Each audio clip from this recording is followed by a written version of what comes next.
अस्सलाम वालेकुम, my name is Hafiz Mohammad Syed Tahir and welcome to my channel study with me. ये हमारा एक छोटा सा स्टेप है कि हमने ऑपरेशन थिएटर टेक्नोलॉजीज़ के ऊपर के कोर्स के ऊपर वीडियोस बनाना शुरू की हैं। तो इंशाल्लाह होप सो इस पर और भी वीडियोस बनेंगी।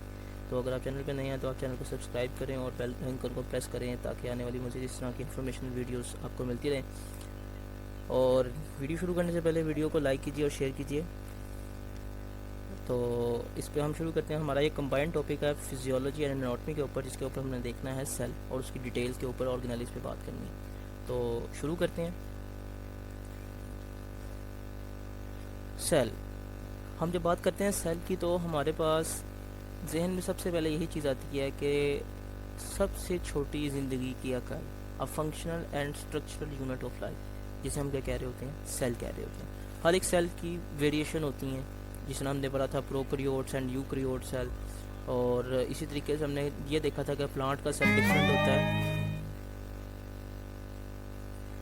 तो हम बात कर रहे थे कि हमने देखा था कि जिस तरह fungi, plants and animal cells, हर एक के जो है सेल्स डिफरेंट होते हैं। लेकिन क्योंकि हम बात कर रहे हैं फिजियोलॉजी की ह्यूमन के ऊपर, तो हम सिर्फ और सिर्फ ह्यूमन के रिलेटेड ही चीज़ों को देखेंगे। तो हम ह्यूमन से रिलेटेड सेल्स की अगर जनरल करेक्टरिस्टिक्स की ऊपर बात करना शुरू करें तो हम कहते हैं हर हमारे सेल को, ह्यूमन के सेल को ऑक्सीजन की और न्यूट्रिशन की ज़रूरत है। वो अपनी एनर्जी खुद प्रोड्यूस करते हैं एटीपी की फॉर्म के अंदर, अपने अंदर का इन्वायरमेंट मेंटेन रखते हैं, जिसे हमने होम्योस्टेसिस कहा था। इसके अलावा उनके अंदर कोऑर्डिनेशन देखी जाती है, जिसे हम केमिकल एंड नर्वस कोऑर्डिनेशन कहते हैं। तो यह हम इसे कह सकते हैं कि इमीडिएट रिस्पॉन्स के अंदर पैदा होता है। इसके अलावा हमने बात की थी कि वो क्या कर सकते हैं, रिप्रोड्यूस कर सकते हैं, जिसमें हम बात करते हैं कि वो ग्रो करने के लिए माइटोसिस या मियोसिस कर सकते हैं। माइटोसिस सोमैटिक सेल्स में होती है, मियोसिस आपके जर्म लाइन सेल्स में होती है। तो जर्म लाइन सेल्स वो सेल्स होते हैं जिनमें सेक्सुअल रिप्रोडक्शन होती है। क्योंकि मियोसिस जहाँ भी रिलेट करती है तो वो हमारे पास किस में आती है, जर्म लाइन सेल्स में, या सेक्सुअल रिप्रोडक्शन के लिहाज से हम इस बात कर रहे हैं। तो कुछ ऑर्गेनाइज हैं, सम ऑर्गेनाइज इन द सेल्स। अब क्योंकि हम ह्यूमन के सेल्स की बात कर रहे हैं तो हम उसी के रिलेटेड चीज़ों को देखेंगे, ठीक है। वैसे तो सेल्स के अंदर तो बहुत सारी चीज़ें होती हैं, प्लांट के अंदर अलहदा से होती हैं, फंजाई के सेल में अलहदा से, प्रोकैरियोट्स में अंदर अलहदा से ऑर्गेनाइज पा जाती हैं। तो हम ऑर्गेनाइज जो सेल के छोटे छोटे पार्ट्स हैं ना, सेल के अंदर भी पार्ट्स हैं, तो उसी हम देखेंगे। तो कुछ इसमें टर्म्स लिखी हैं, सेल मेम्ब्रेन, साइटोप्लाज्म। साइटोप्लाज्म वो एरिया है आपका लिक्विड या जेली एरिया जिसके अंदर ऑर्गेनाइज प्रेजेंट होती हैं। न्यूक्लियस जो आपका हेरिडिटरी मटेरियल रखता है, जिस तरह डीएनए या आरएनए।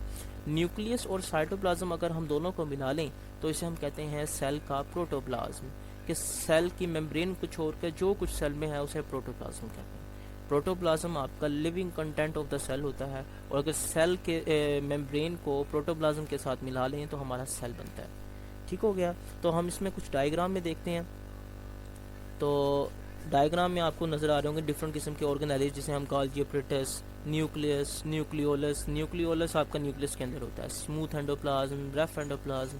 ये कोई प्रॉपर डायग्राम नहीं है, लेकिन एक जनरल तौर पर शो किया हुआ है। तो हम आहिस्ता आहिस्ता से आगे देखेंगे। उसमें लाइसोसोम्स हैं, राइबोसोम्स हैं, mitochondria, cell membrane, secretory vesicle, जिसे हम गोल्गी वेजिकल्स भी कहते थे, उसमें हम देखेंगे। सबसे पहले सेल मेम्ब्रेन। सेल मेम्ब्रेन आपकी outermost boundary of the cell है, कि जिसके बगैर कोई भी सेल सरवाइव नहीं कर सकता। तो सेल मेम्ब्रेन का एक और नाम है जिसे हम प्लाज्मा लेमिला कहते हैं या प्लाज्मा मेम्ब्रेन कहते हैं। इसकी कंपोजिशन क्या चीज़ है, इसकी कंपोजिशन जब हम देखते हैं तो इसकी कंपोजिशन के अंदर 3 मेन इंग्रेडिएंट्स मौजूद होते हैं, प्रोटीन्स, लिपिड्स एंड कार्बोहाइड्रेट्स। तो इसके ऊपर हम अलग से वीडियोस बनाएंगे, वो हमारे बायोकेमिस्ट्री वाले टॉपिक्स के अंदर सेमेस्टर 2 के अंदर जाके चीज़ें आएंगी, तो इंशाल्लाह उसके ऊपर भी वीडियोस आपको मिल जाएंगी। खैर, तो हम इसकी जब कंपोजिशन की बात कर रहे हैं तो प्रोटीन में 55%, लिपिड इनके अंदर 40% और कार्बोहाइड्रेट्स इनके अंदर 5% होते हैं। तो जब हम इसकी स्ट्रक्चर की बात करते हैं तो स्ट्रक्चर में हमें सबसे पहले जो सबसे अर्लीस्ट मॉडल हमें देखने को मिलता है वो हमारा क्या है, आपका यूनिट मेम्ब्रेन मॉडल। जो यूनिट मेम्ब्रेन मॉडल है इसके मुताबिक क्या है, प्रोटीन के दरमियान लिपिड, जिस तरह एक सैंडविच होता है ना, बिल्कुल उस तरीके से प्रोटीन के दरमियान लिपिड मौजूद होती हैं। तो इस तरीके से अरेंजमेंट होती है। ये आपका सबसे पुराना मॉडल था, इसके मॉडल के मुताबिक आपकी जो ग्लोब्यूलर प्रोटीन है वो अप साइड पे थी, क्योंकि उस दौरान आपके जो थी माइक्रोस्कोप इतनी एडवांस नहीं हुई थी, तो प्रोटीन जो थी वो जब माइक्रोस्कोप से देखते थे तो सिर्फ और सिर्फ प्रोटीन ही नज़र आती थी, तो लिपिड्स बहुत कम नज़र आती थी। इसी वजह से साइंटिस्ट ने ये बिलीव किया कि प्रोटीन ऊपर है, उसके नीचे फिर प्रोटीन है और दरमियान में लिपिड की लेयर्स हैं। कुछ और भी डिफरेंट किस्म के एनालिसिस थे जिसके ऊपर ये उन्होंने बात की थी। तो हम ज़रा ये स्ट्रक्चर देखते हैं। यूनिट मेम्ब्रेन मॉडल आपको नज़र आ रहा होगा, ये देखें आपको, ये जो आपको नज़र आ रहा है ग्लोबुलर प्रोटीन है, इसके दरम्यान में आपको दिखाया होगा हाइड्रोफिलिक जोन। हाइड्रोफिलिक जोन का मतलब ऐसा जोन जो वाटर लविंग हो, filling loving. Hydrophobic water hating, ये आपको दरम्यान में नज़र आ रहा है, कि जिसमें वो कहता है कि इस यूनिट मेम्ब्रेन मॉडल के अंदर हाइड्रोफिलिक कम आउटसाइड, जो वाटर लविंग होते हैं वो ऊपर आ जाते हैं, और हाइड्रोफोबिक जो वाटर हेटिंग होते हैं वो अंदर बरिड हो जाते हैं। तो इसे हमने कहा था ये यूनिट मेम्ब्रेन मॉडल है। इसके बाद हमारे पास दूसरा मॉडल होता है जिसे हम फ्लूइड मोज़ेक मॉडल कहते हैं। जो फ्लूइड मोज़ेक मॉडल है वो क्या चीज़ है, आपका जो प्रोटीन्स हैं, लिपिड के एक ओशन है लिपिड का, जिसके अंदर मोज़ेक मैनर के अंदर, एक इरेगुलर मैनर के अंदर आपके क्या जी सबमर्ज्ड हैं प्रोटीन्स। तो इसको उन्होंने कहा था कि fluid mosaic model. The modern technology revealed that phospholipids, अब ये फॉस्फोलिपिड लिपिड्स की टाइप्स हैं, are not sandwich between proteins but proteins are embedded in phospholipid layer in mosaic manner. के फॉस्फोलिपिड की बाइलेयर है। फॉस्फोलिपिड की बाइलेयर आपको अगर दिखाऊं मैं तो ये आपको नज़र आ रही होगी, फॉस्फोलिपिड की बाइलेयर आपको, ये आपको जो नज़र आ रही है ये फॉस्फोलिपिड की बाइलेयर दिखा रहा है आपको। सॉरी ये ज़रा उल्टा पुल्टा हो गया, लेकिन खैर जो मेन हमारा मकसद है ये देखें, ये आपको जो एक है ये आपको दिखाया जा रहा है, ये एक फॉस्फोलिपिड है, ये जो आपको दिखाया जा रहा है, इसका एक हेड है और टेल। तो ये हम देखते हैं, ठीक है। अच्छा, तो हम इसके अंदर हम बात करते हैं प्रोटीन का जो मॉडल है फ्लूइड मोज़ेक मॉडल, ये किसने प्रपोज किया था, एस.जे. सिंगर और जे.एल. नैल्सन ने 1972 के अंदर। जो लिपिड की जो लेयर्स हैं वो क्या है, आपके ओशन की तरह है, और उसमें प्रोटीन्स क्या है, सबमर्ज्ड हैं, और इसमें स्मॉल अमाउंट की क्या मौजूद है, कार्बोहाइड्रेट्स और कोलेस्ट्रॉल मौजूद है। आप ये देख रहे होंगे कोलेस्ट्रॉल ये हाइड्रोफोबिक रीजन के अंदर मौजूद है। ये जो आपको येलो से नज़र आ रहा है, येलो इससे ये कोलेस्ट्रॉल है, ये लिपिड की लेयर को मेंटेन रखता है। इसके अलावा आपको ये कार्बोहाइड्रेट्स नज़र आ रहे होंगे इनके। तो कुछ हमारे जो कार्बोहाइड्रेट्स हैं वो प्रोटीन के साथ अटैच होते हैं और कुछ लिपिड्स के साथ अटैच होते हैं, ठीक है। तो इन्हें हम कॉन्जुगेटेड कंपाउंड्स या कॉन्जुगेटेड मॉलिक्यूल्स कहते हैं। तो ये हम देख लेते हैं। अच्छा, उसके बाद फिर हम आ जाती है बात लिपिड की लेयर्स ऑफ सेल मेम्ब्रेन। अब इसकी दो मेन कंपोनेंट्स होते हैं। जो हम लिपिड की लेयर की बात करते हैं तो उसमें दो मेन कंपोनेंट हैं, एक हमारी फॉस्फोलिपिड्स है और दूसरा हमारा कोलेस्ट्रोल है। जो हमारी फॉस्फोलिपिड है ना, आपने देखा होगा उसके दो रीजन है, दो रीजन आपको नज़र आ रहे होंगे, एक हाइड्रोफोबिक पोर्शन होता है, फिलिक पोर्शन, और एक हाइड्रोफोबिक पोर्शन होता है। जो हाइड्रोफिलिक है वो वाटर लविंग है, इसी वजह से वो अपसाइड होता है, जबकि हाइड्रोफोबिक पोर्शन वो इनसाइड होता है। ये आपको नज़र आ रहा होगा, ये आपको है, ये जो आपके पास है ये टेल है, और ये जो है ये उसका हेड है। ये जो आपको येलोइश सा नज़र आ रहा है ये आपका कोलेस्ट्रॉल है, जो लिपिड्स के अंदर उसकी फ्लूइडिटी को मेंटेन करने के लिए, उसकी लेयर को मेंटेन करने के लिए प्रेजेंट होता है। ठीक हो गया। अच्छा, it maintain the fluidity of the layer, क्या चीज़ है, cholesterol. Function of lipid layer in cell membrane. अब फंक्शन उसके क्या है, लिपिड के, जो आपने जनरली तौर पर आपने 9th-10th की क्लासेस में पढ़े होंगे, 11th और 12th के अंदर भी पढ़ा होगा कि लिपिड की जो लेयर है, सेल मेम्ब्रेन जो है वो आपका बैरियर के तौर पर एक्ट करती है। It act as a barrier जो सेमी परमेबल होती है, कुछ को अलाउ करती है और कुछ को अलाउ नहीं करती। अब जो लिपिड सोलेबल होते हैं वो इजीली पास कर जाते हैं। आपने पढ़ा होगा आपने पढ़ा होगा वो लॉ होता है, लाइक डिसॉल्व लाइक, कि जैसा जैसे में हल होगा। अगर वो पोलर है तो पोलर में हल होगा, अगर नॉन पोलर है तो नॉन पोलर में हल होगा। तो allow lipid soluble molecule to pass और आउट द सेल। इन और आउट द सेल मतलब कि वो अंदर आ सकते हैं, बाहर जा सकते हैं, जो लिपिड में सोलेबल होंगे। जो लिपिड सोलेबल नहीं है तो वो क्या होंगे, वो मूव नहीं कर पाएंगे। वाटर सोलेबल मॉलिक्यूल लाइक जिस तरह की आपको दिखाई हो मिसालें, ग्लूकोज है, ऑक्सीजन, कार्बन डाइऑक्साइड, जो वाटर में सोलेबल हो वो आपकी इस लेयर से पास नहीं हो सकती, उनके लिए प्रॉपर चैनल्स होंगे। ठीक हो गया। ये आपकी क्या है, ये जो चीज़ है जो फास्फोलिपिड लेयर है, ये सेल मेम्ब्रेन को सेमी परमिएबल बनाती है। जो प्रोटीन की लेयर है, जिसमें हमने बात किया था फ्लूइड मोज़ेक मैनर के अंदर वो सबमर्ज होते हैं, तो प्रोटीन की मॉलिक्यूल्स दो तरह के जो है उन्हें क्लासीफाई किया जाता है। एक होते हैं इंटीग्रल प्रोटीन, जिसे ट्रांस मेम्ब्रेन प्रोटीन कहते हैं। ये आपकी मेम्ब्रेन के ओवरऑल थिकनेस के अंदर मौजूद होते हैं और टाइटली बाउंड होते हैं मेम्ब्रेन के साथ। इनका काम आगे आपको बताएंगे, उससे पहले कुछ एग्जांपल्स दी हुई हैं कि जिस तरह के cell adhesion protein, cell junction protein, some carrier या ट्रांसपोर्ट प्रोटीन, चैनल प्रोटीन्स, ये मेम्ब्रेन के साथ बहुत टाइटली बाउंड होती हैं, जिसके थ्रू क्या होती है, मॉलिक्यूल की एक्टिव या पैसिव ट्रांसपोर्ट होती है। कुछ हार्मोन के रिसेप्टर्स ये प्रोटीन के साथ जो है वो लिपिड की मेम्ब्रेन के साथ जुड़े होते हैं। इसी तरीके से एंटीजन्स, कुछ एंजाइम्स, आपने पढ़ा होगा कि सेल मेम्ब्रेन के ऊपर भी कुछ एंजाइम्स प्रेजेंट होते हैं जो लिपिड की लेयर के साथ अटैच होते हैं। और इसकी सबसे फेमस जो एग्जांपल है ना, वो माइटोकॉन्ड्रिया के अंदर रिस्पिरेटरी एंजाइम है जो उसके इनर मेम्ब्रेन के अंदर प्रेजेंट होते हैं। लिपिड एडेहेजन जो प्रोटीन्स हैं उनकी मिसालों में से एक एंजाइम। अच्छा, पेरिफेरल प्रोटीन्स और पेरिफेरल मेम्ब्रेन प्रोटीन्स ये पार्शली या लूजली क्या होती हैं, लिपिड के साथ अटैच होती हैं। इसकी मिसालें आपको बताई हुई हैं। कैरियर प्रोटीन हो सकती है जो कैरी करती है मॉलिक्यूल्स को, एंजाइम्स कुछ हो सकते हैं, इसके अलावा साइटोस्केलेटन की कुछ प्रोटीन हो सकती हैं। जो प्रोटीन है उनका उनका मेन फंक्शन क्या होता है, जो उनका मेन फंक्शन होता है वो क्या होता है, function of protein in cell membrane, उसमें प्रोवाइड वो क्या करते हैं, इंटीग्रिटी, इंटीग्रल प्रोटीन्स जो प्रोवाइड करती हैं। डिफ्यूजन के अंदर जो हेल्प करती हैं वो चैनल प्रोटीन्स होती हैं। इसी तरीके से फैसिलिटेटेड ट्रांसपोर्ट, जिसे एक्टिव ट्रांसपोर्ट भी हम कहते हैं, वो पंपिंग प्रोटीन के ज़रिए ये काम पाती है। इसके अलावा ये रिसेप्टर के तौर पर, जिस तरह हमने भी ऊपर पढ़ी थी, कुछ एक्ट एज करते हैं ये रिसेप्टर के तौर पर कैरियर मॉलिक्यूल्स हैं, कुछ एंटीजन बाइंडिंग साइट्स होती हैं, कुछ एंजाइम्स होते हैं। तो ये उनकी मिसालें आपको बताई हुई हैं। ठीक हो गया। उसके आगे जाते हैं कार्बोहाइड्रेट्स। जो कार्बोहाइड्रेट्स हैं जो प्रोटीन्स के साथ अटैच हो सकते हैं या लिपिड के साथ अटैच हो सकते हैं, जिसे हम कहते हैं कॉन्जुगेटेड मॉलिक्यूल्स, उनके मेन फंक्शन हम देख लेते हैं। They are glycoproteins and glycolipids. Glyco mean carbohydrate, glucose से आपको समझ लें, इस तरीके से आपको इजी रहेगा। ग्लाइकोप्रोटीन एंड ग्लाइकोलिपिड, ऐसी कार्बोहाइड्रेट जो प्रोटीन के साथ जुड़ी हो उसे ग्लाइकोप्रोटीन, ऐसी कार्बोहाइड्रेट जो लिपिड के साथ जुड़ी हो उसे glycolipid. Carbohydrate molecules from a thin and loose covering over the entire surface of the cell membrane, जिसे हम ग्लाइकोकैलिक्स कहते हैं। ठीक हो गया। फंक्शन ऑफ कार्बोहाइड्रेट्स क्या है सेल मेम्ब्रेन के, ये नेगेटिव होने की वजह से, इसमें कुछ नेगेटिव मॉलिक्यूल्स होने की वजह से ये नेगेटिविटी शो करते हैं और नेगेटिव मॉलिक्यूल की मूवमेंट्स को क्या करते हैं, रिस्ट्रिक्ट करते हैं। हमने कहा था ना कि नेगेटिव और पॉजिटिव रिपेल करते हैं, नेगेटिव पॉजिटिव अट्रैक्ट करती हैं। तो ग्लाइकोकैलिक्स के ऊपर जो चार्ज होगा वो उस तरह के मॉलिक्यूल्स को क्या करेगा, रिस्ट्रिक्ट करेगा।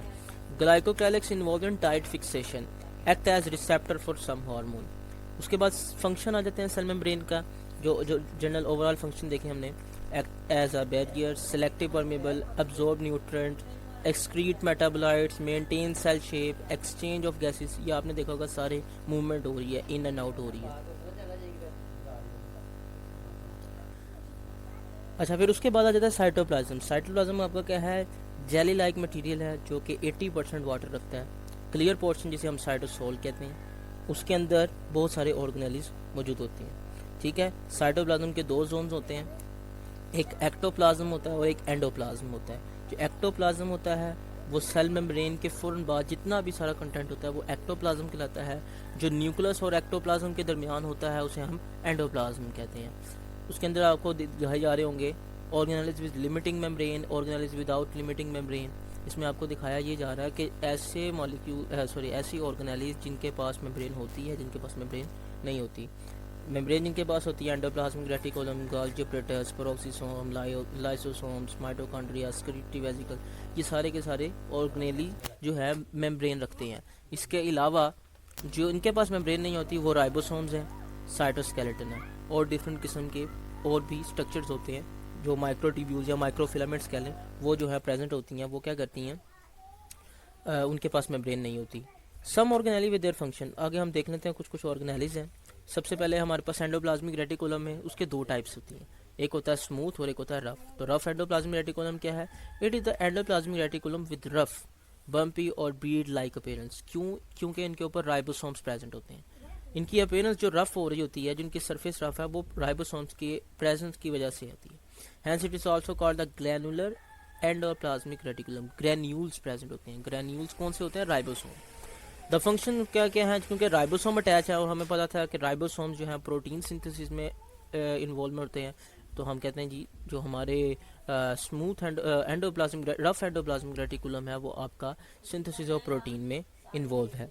इसके अलावा degradation of worn out organelles, यानी कि ये ऑटोफेगोसोमी शो करता है सेल का अपने ही ऑर्गेनेलिस को डाइजेस्ट करना जो ख़राब हो चुके हैं, रिपेयर के अंदर काम करने के लिए ये प्रोसेस होता है। स्मूथ एंडोप्लाज्मिक रेटिकुलम क्या है? It is endoplasmic reticulum which smooth appearance, क्योंकि इसके ऊपर कोई राइबोसोम प्रेजेंट नहीं है। इसी वजह से इसे ए ग्रैनुलर एंडोप्लाज्मिक रेटिकुलम या ए ग्रैनुलर रेटिकुलम भी कहते हैं।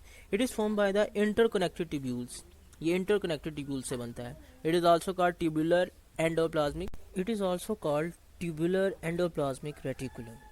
ठीक है, तो इसे हम ट्यूबुलर एंडोप्लाज्मिक रेटिकुलम भी कहते हैं। इसके फंक्शंस क्या हैं? ये लिपिड और स्टेरॉइड्स की सिंथेसिस करता है। इसका मेटाबॉलिज्म में मेन काम होता है। मैकेनिकल सपोर्ट, सबसे ज़्यादा अहम जो फंक्शन है एंडोप्लाज्मिक रेटिकुलम का वो क्या है? मैकेनिकल सपोर्ट फ्राहम करना। किसको? सेल को। स्टोरेज करता है, मेटाबॉलिज्म करता है कैल्शियम का। इसके अलावा डिटॉक्सिफिकेशन टॉक्सिफिक सब्सटेंसेस की, जिस तरह लिवर हमारा डिटॉक्सिफिकेशन करता है, इस तरीके से सेल के लिए जो आप कह लें कि स्मूथ एंडोप्लाज्मिक रेटिकुलम लिवर के तौर पर काम करता है, उसे डिटॉक्सिफिकेशन करता है। आपको नज़र आ रहा होगा, ये देखें राइबोसोम्स दिखा रहे हैं, और ये आपका क्या है? Rough endoplasmic reticulum. और ये आपके नज़र आ रहा होगा ये स्मूथ लेयर्स ट्यूब्यूल की शक्ल में, तो ये आपको क्या है? Smooth endoplasmic reticulum. इसके अलावा आगे आता है गोल्जी अपरेटस। गोल्जी अपरेटस, जिसे हम गोल्जी बॉडी या गोल्जी कम्प्लेक्स भी कहते हैं, ये आपका मेम्ब्रेन बाउंडेड ऑर्गेनेल। ठीक है, तो रेड ब्लड सेल्स के अलावा ये सब में प्रेजेंट होता है। और एक और बात यहाँ पे बताता चलूँ कि रेड ब्लड सेल्स के अंदर न्यूक्लियस नहीं होता, इसी वजह से वहाँ पे गोल्जी बॉडीज या गोल्जी कम्प्लेक्स भी नहीं पाया जाता। It is named after the discovered Camillo Golgi. उसे कैमिलो गोल्जी साइंटिस्ट के नाम पे है। Usually each cell have one Golgi apparatus. एक सेल में एक ही गोल्जी अपरेटस होता है या गोल्जी कम्प्लेक्स होता है। Some of the cells have more than one Golgi apparatus, लेकिन ये बहुत ही रेयर केसेस होते हैं। Each Golgi apparatus consist of 5 to 6 flattened membranous sac called cisternae. Cisternae के सैक्स जो हैं वो आपके क्या होते हैं? पैक होते हैं, बिल्कुल साथ साथ अटैच होते हैं, जिससे क्या बनता है? गोल्जी कम्प्लेक्स बनता है। ठीक हो गया? उसकी दो साइड्स होती हैं, एक सिस फेस होता है, एक ट्रांस फेस होता है। ठीक है, जो सिस फेस होता है ना आपका, वो आपका एंडोप्लाज्मिक रेटिकुलम की तरफ होता है। जो आपका ट्रांस फेस होता है वो आपका सेल मेम्ब्रेन की तरफ होता है। ठीक है, अच्छा, तो हम इसकी बात क्या करते हैं कि गोल्जी अपरेटस का मेन फंक्शन ये है कि जो एंडोप्लाज्मिक रेटिकुलम की तरफ से जो वेसिकल्स आते हैं, जो कंटेंट्स आते हैं, उन्हें पैक करना ही गोल्जी अपरेटस का क्या होता है? काम होता है। Its function involves processing, packing and labelling of proteins and lipids. तो ये मेन फंक्शंस होते हैं जिसके अंदर ये गोल्जी अपरेटस इन्वॉल्व होता है। ठीक हो गया? अच्छा, तो अब इसके आगे हम देखते हैं लाइसोसोम्स। लाइसोसोम्स क्या होते हैं? आपके membrane bounded, single membrane bounded. अभी तक हम जितने भी देख रहे थे डबल मेम्ब्रेन बाउंडेड होते, लेकिन ये क्या है? सिंगल मेम्ब्रेन बाउंडेड ऑर्गेनेली है, जिसके अंदर डाइजेशन के लिए मुख्तलिफ किस्म के एंजाइम प्रेजेंट होते हैं।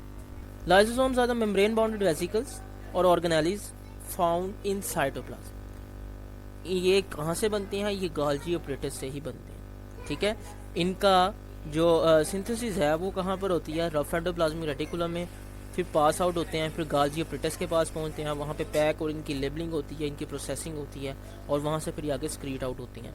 ठीक है, इनका मेन काम होता है जब एंडोसाइटोसिस सेल करता है, सेल कंटेंट अंदर लेके आता है, उसे इंगल्फ करता है, जिसे हम फेगोसाइटोसिस भी कहते हैं। ठीक है, तो उसके अंदर जब कंटेंट आते हैं तो उन कंटेंट को डाइजेस्ट करने के लिए ये लाइसोसोम्स इन्वॉल्व होते हैं। तो इनके अंदर मुख्तलिफ तरह के एंजाइम्स हो सकते हैं। तो इनके अंदर मोस्टली हाइड्रोलिटिक एंजाइम्स होते हैं कि वाटर की प्रेजेंस के अंदर जो सब्सटेंस को तोड़ते हैं।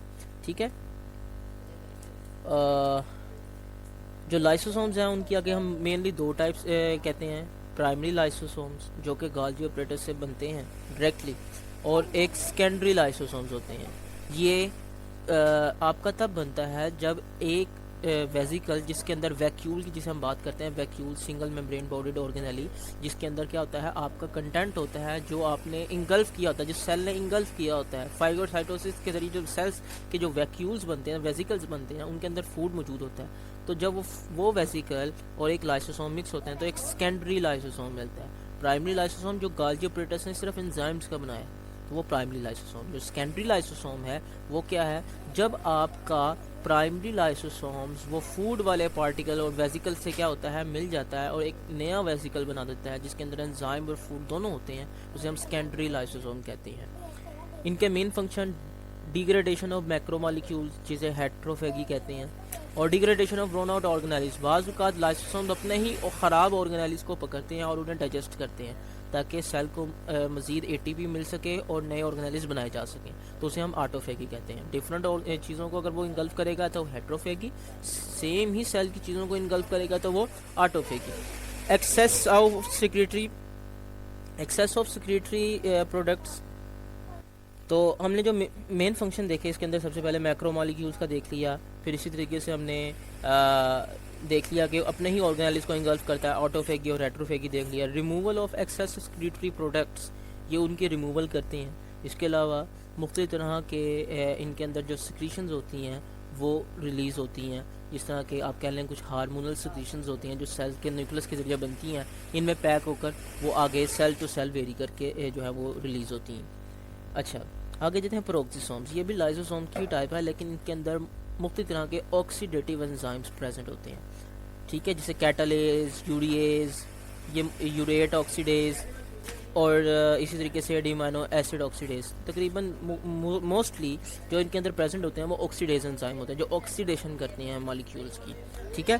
तो पेरोक्सिसोम्स आपके माइक्रो बॉडीज़ के ऊपर एक्ट करते हैं, आपके लाइसोसोम से ही बनते हैं, लेकिन सिर्फ लाइसोसोम से फ़र्क इतना होता है कि इनके पास ऑक्सीडेज एंजाइम होते हैं। ये आपके एंडोप्लाज्मिक रेटिकुलम से बनते हैं और गोल्गी ऑपरेटस से रिलीज़ आउट होते हैं। इनका मेन फंक्शन वही बिल्कुल उसी तरीके से है, लेकिन इसमें थोड़ी सी डिफरेंस आ जाता है ये कि ऑक्सीडेशन के लिए जो सबसे इम्पोर्टेंट है डाइजेशन के लिए, वो फैट की ऑक्सीडेशन के ज़रिए ही उनकी डाइजेशन होती है। तो हम जब बात करते हैं ऑक्सीडेटिव एंजाइम की जो पेरोक्सिसोम में मौजूद होते हैं, वो आपकी फ़ैट्स की डाइजेशन करते हैं। इसके अलावा पर हाइड्रोजन जो परऑक्साइड है जो बाज़ औक़ात केमिकल रिएक्शन के नतीजे में सेल में बनती है, तो उसकी डिटॉक्सिफिकेशन भी ये पेरोक्सिसोम्स करते हैं। ऑक्सीजन की यूटिलाइजेशन करते हैं। इसके अलावा आपकी ग्लूकोनियोजेनेसिस, ग्लूको मतलब ग्लूकोज, नियोजेनेसिस नया तैयार करना, तो ग्लूकोनियोजेनेसिस उसकी ग्लूकोज को नया तैयार करना, उसकी एक्सेलरेशन करवाते हैं। इसके अलावा इनके अंदर जो इनका मेन काम है वो बाइल की फॉर्मेशन के अंदर जो बाइल साल्ट बनते हैं उसकी फॉर्मेशन के अंदर यूरिक एसिड की डिग्रेडेशन, आपने देखा यूरिया और यूरिक एसिड ये आपके नाइट्रोजनस बेस कंपाउंड होते हैं जो क्या करते हैं टॉक्सिफिकेशन करते हैं आपके सेल के अंदर, तो उसको डिटॉक्सिफाई करने के लिए ये पेरोक्सिसोम काम करते हैं, ठीक है। तो इसके बाद हम देखते हैं सेंट्रोसोम। सेंट्रोसोम आपका क्या है जी, नॉन मेम्ब्रेन बाउंडेड ऑर्गेनेली है और ये न्यूक्लियस के करीब प्रेजेंट होता है। इसके पास सिलेंड्रिकल स्ट्रक्चर होता है जिसे हम सेंट्रियोल्स कहते हैं। तो और एक जो सेंट्रियोल है वो चूँकि दो ही सेंट्रियोल्स होते हैं तो वो एक दूसरे से राइट एंगल होते हैं, यानी कि 90 डिग्री पर एल शेप के अंदर प्रेजेंट होते हैं। यानी कि अगर हम बात करें तो एक सेंट्रियोल अगर ऐसे है तो दूसरा सेंट्रियोल इस तरह पड़ा होगा, ठीक है, इस तरीके से प्रेजेंट होते हैं। अच्छा, तो centrioles are responsible for the movement of chromosome during cell division. तो ये ज़्यादातर अपेयर ही तब होते हैं जब आपका सेल डिवाइड हो रहा होता है, ठीक है। माइटोकॉन्ड्रिया, माइटोकॉन्ड्रिया आपको पता है आपका powerhouse of the cell है, जिसे माइटोकॉन्ड्रिया आपका प्लूरल है और सिंगुलर से हम माइटोकॉन्ड्रियल कहते हैं। ये आपका मेम्ब्रेन बाउंडेड ऑर्गेनेली और डबल मेम्ब्रेन बाउंडेड और यही वो वाहिद ऑर्गेनेली है जिसके अंदर एक्स्ट्रा क्रोमोसोमल डीएनए प्रेजेंट होता है।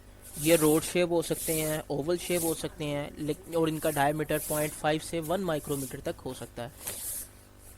ये लेयर मेम्ब्रेन का मतलब ये है कि यहाँ ये डबल मेम्ब्रेन ऑर्गेनेली हैं, इनके पास मुख्तलिफ तरह के रिस्पिरेटरी एंजाइम होते हैं, जिस तरह के acetyl CoA synthetase, glycerol phosphatase, acetyl transferase, ये सारे रिस्पिरेटरी चेन के क्या हैं, एंजाइम्स हैं जो रिस्पिरेशन के अंदर इन्वॉल्व होते हैं। सेलुलर रिस्पिरेशन के अंदर दो तरह की रिस्पिरेशन होती हैं, तो हमारा मेन फोकस सेलुलर रिस्पिरेशन का है जो माइटोकॉन्ड्रिया के अंदर इन्वॉल्व होते हैं। अच्छा, तो इसकी कुछ स्ट्रक्चर ऐसी है कि इसके पास डबल मेम्ब्रेन ऑर्गेनेली, क्योंकि ये है तो आउटर मेम्ब्रेन जो होती है वो प्लेन होती है, जबकि इनर मेम्ब्रेन के अंदर क्या होती हैं, फोल्डिंग होती हैं, जिसे हम क्या कहते हैं, क्रिस्टी। ठीक है, तो जो इनर मेम्ब्रेन के अंदर जो कंपार्टमेंट होता है उसे हम क्या कहते हैं, आपका मैट्रिक्स, जिसके अंदर सेलुलर रिस्पिरेशन जो है वो होती है। इसके अलावा यहाँ पे इन्होंने लिखा नहीं हुआ, लेकिन हम देख लेते हैं कि इसके अंदर F1 पार्टिकल और F0 पार्टिकल भी होते हैं, जो कि मुख्तलिफ तरह की जो है सिंथेसिस प्रोटीन ATP के सिंथेसिस के अंदर इन्वॉल्व होते हैं। इसके अलावा हम इसके अंदर कुछ एंजाइम देख लेते हैं रिस्पिरेशन के लिए। जो एंजाइम होते हैं आपने देखना, सक्सिनिक एसिड डिहाइड्रोजनेज, और इसी तरीके से आपको नज़र आ रहा होगा साइटोक्रोम C, ATP सिंथेसेज, NADH के लिए NADH एंजाइम होता है जो इसकी फॉर्मेशन करवाता है। साइटोक्रोम ऑक्सीडेज होते हैं, मुख्तलिफ किस्म के इनमें एंजाइम पाए जाते हैं जो रिस्पिरेटरी चेन के अंदर, रिस्पिरेशन के अंदर इन्वॉल्व होते हैं, जो कि ATP प्रोड्यूस करवा रहे होते हैं। ओके, तो इसके अंदर हम स्ट्रक्चर को देख लेते हैं। ये देखें, आपको नज़र आ रहा होगा कि ये जो आपके पास आउटर मोस्ट मेम्ब्रेन है ये प्लेन है, जबकि इनर मोस्ट के अंदर आपको फोल्डिंग नज़र आ रही होगी। ये जो फोल्डिंग है, एक फोल्डिंग को हम क्रिस्टी कहते हैं। ठीक है, और ये जो दरमियान में आपको कंपार्टमेंट नज़र आ रहा है, इसे हम कहते हैं मैट्रिक्स। तो इसे हम क्या कहते हैं, मैट्रिक्स। ठीक हो गया, तो इसके हम मेन फंक्शन देख लेते हैं जल्दी से। इसकी प्रोडक्शन है ATP की, और इसके अलावा ये एपोप्टोसिस को इनिशिएट करता है। एपोप्टोसिस आपका वो प्रोसेस है जिसके अंदर सेल अपने ही सुसाइड करता है। सुसाइडल डेथ जो होती है उसे हम एपोप्टोसिस कहते हैं, और एक्सीडेंटल डेथ को हम नेक्रोसिस कहते हैं। ठीक है, स्टोरेज करता है कैल्शियम की, डिटॉक्सिफिकेशन करता है अमोनिया की, जिस तरह के लिवर के अंदर ये काम होता है, और ये माइटोकॉन्ड्रिया ही कर रहा होता है। इसके अलावा हम जब राइबोसोम्स की बात करते हैं, तो राइबोसोम्स आपके क्या हैं, नॉन मेम्ब्रेन बॉन्डेड ऑर्गेनेली हैं। आपके जो राइबोसोम्स हैं, हमने बात की थी कि राइबोसोम जो होते हैं हमारी प्रोटीन सिंथेसिस में इन्वॉल्व होते हैं। तो हम क्या कहते हैं, ये ग्रैन्युलर या डॉट लाइक स्ट्रक्चर जो होती हैं, जिनका डायामीटर जो होता है 15 नैनोमीटर, 15 to 18 होता है, लेकिन जनरली हम 15 कह देते हैं, 15 नैनोमीटर तक होता है। राइबोसोम्स के जो है, जो मेन इंग्रेडिएंट्स हैं जिनसे वो मिलकर बना होता है, वो प्रोटीन्स हैं और RNA। जो RNA राइबोसोम में पाया जाता है उसे हम राइबोसोमल RNA कहते हैं। और इसकी परसेंटेज हम देख लेते हैं, आपको नज़र आ रहा होगा 35% प्रोटीन होती है और 65% राइबो न्यूक्लिक एसिड, जिसे राइबोसोमल RNA कहते हैं। ठीक है, वो प्रेजेंट होती है। तो राइबोसोम की दो टाइप्स होती हैं, एक तो वो फ्रीली साइटोप्लाज्म के अंदर प्रेजेंट हो सकते हैं, जिसे फ्री राइबोसोम्स कहते हैं, और एक होते हैं टाइटली बाउंड या लूजली बाउंड राइबोसोम्स, जो कि आपके एंडोप्लाज्मिक रेटिकुलम से अटैच होते हैं, जो कि उसे रफ अपीयरेंस देते हैं, जिसकी वजह से उसे हम रफ एंडोप्लाज्मिक रेटिकुलम कहते हैं। तो राइबोसोम्स दो तरह के होते हैं। मज़ीद इसके अंदर मैं बात कर लूँ, एक होते हैं 70S और एक होते हैं 30S, एक आपका होते हैं। तो जो राइबोसोम्स के आगे हम जो बात कर रहे थे कि 2 टाइप्स होती हैं, वो क्या होती हैं, आपके ATS राइबोसोम्स होते हैं, जो कि यूकेरियोट्स में पाए जाते हैं। वो जो ATS राइबोसोम्स होते हैं, हम उसे कहते हैं कि जो उसका स्मॉलर सब यूनिट है वो लैंड होता है 60S पर, और जो 60 कह रहा हूँ, 40S पर, और जो आपका लार्जर सब यूनिट होता है वो आपका जो है लैंड होता है 60S पर। तो कुछ बच्चे कहते हैं कि 60 और 40 है तो 100 हो गया। नहीं, ऐसा नहीं है। जब हम राइबोसोम एक दूसरे से अटैच होते हैं, तो जिस जगह पर वो लैंड करते हैं टेस्ट ट्यूब की सेंट्रीफ्यूगेशन के बाद, तो वो होती है ATS। तो हम इस तरीके से उसे कह रहे होते हैं। ठीक है, तो ये एक छोटी सी बात थी, ये भी हमने देख ली। अब आगे हम साइटोस्केलेटन देखते हैं। साइटोस्केलेटन आपका सेल का स्ट्रक्चर को मेंटेन करने के लिए फिलामेंट्स होते हैं जो कि अटैच होते हैं, जैसे माइक्रोट्यूब्यूल्स एंड माइक्रोफिलामेंट्स होते हैं। ये आपके सेल को एक मुकम्मल तौर पर प्रॉपर शेप देते हैं और उसकी साइज़ को और उसकी जो है शेप को मेंटेन रखते हैं। जो आपके साइटोस्केलेटन होते हैं वो दो तरह के होते हैं, माइक्रोट्यूब्यूल्स एंड माइक्रोफिलामेंट्स या इंटरमीडिएट फिलामेंट्स। ये तीन टाइप्स के अंदर हम उसे डिवाइड कर देते हैं, लेकिन जनरल तौर पर हम दो ही टाइप्स देखते हैं, microtubules and microfilaments. Microtubules are the straight hollow and tubular structure of cytoskeleton. Each tubule have diameter of 20 to 30 nanometer. इनकी लेंथ जो है वेरी कर सकती है और इनकी थिकनेस भी वेरी कर सकती है। ये ट्यूबुलन से मिलकर बने होते हैं। इसमें अल्फा सब यूनिट होता है और बीटा सब यूनिट, दो सब यूनिट्स इनके होते हैं। इनका जो मेन फंक्शन है वो आपको दिखा दिया मैंने कि सीलिया फॉर्मेशन, सेंट्रियोल्स का बनाना और फ्लैजेला टाइप्स की जो स्ट्रक्चर्स हैं ये माइक्रो जो है ट्यूब्यूल्स बनाते हैं, माइक्रो फिलामेंट्स बनाते हैं, माइक्रो ट्यूब्यूल या माइक्रो। तो ये आपके पास लिखा हुआ है, determine the cell of the shape, give structural strength, act like belts.